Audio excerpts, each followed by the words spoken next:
faisant quelques bêtises dans mon appartement, c'est-à-dire en faisant des arts martiaux, en m'entraînant, eh bien, j'ai heurté quelques obstacles et ça a fait du bruit. Je suis désolé les voisins.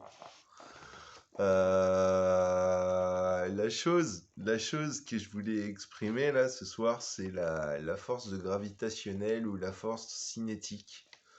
Les forces de l'univers qui sont sur le long terme, comment elles s'épuisent, comment elles se transforment.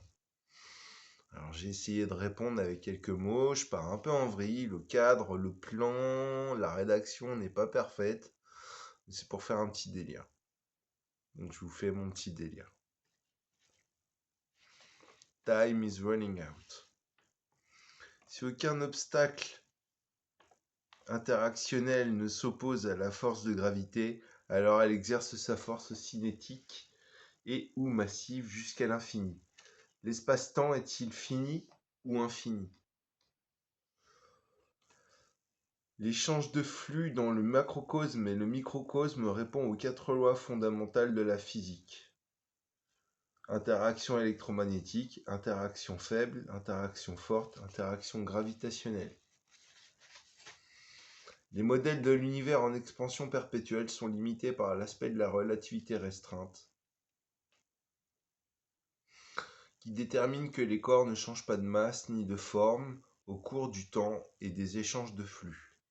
En ce qui concerne les êtres vivants, la faune et la flore n'ont de cesse d'adapter les limites des gènes sirtuins de la thymine. Rappel, ce sont des bases azotées qui sont dans la thymine, et ces bases azotées contiennent l'uracile, qui est le gène sirtuin, le gène du temps, dans l'ADN.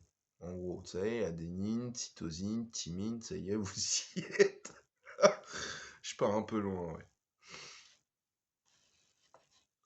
Il faut donc privilégier un régime azoté, légumes, céréales pour la plupart des êtres vivants. Bien que les régimes carnés ou lactaires ne manquent pas de ressources en azote, la cuisson des aliments complique la santé sur le long terme.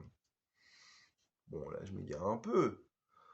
Vous me direz, mais quid de l'espace-temps? Eh bien, il semble que les recherches contemporaines portent sur l'univers, sur des modèles d'univers finis, en expansion relative dans les déchirures spatiales créées par les interactions moléculaires. Du chaos naissent les idées, de l'harmonie naissent les mathématiques. Observer tour à tour des éléments, situations de chaos et d'harmonie interactive permet de dégager des probabilités sur les comportements des flux, des atomes de matière. Ainsi, suivre le chaos permet de dégager des idées qui lui est relatif.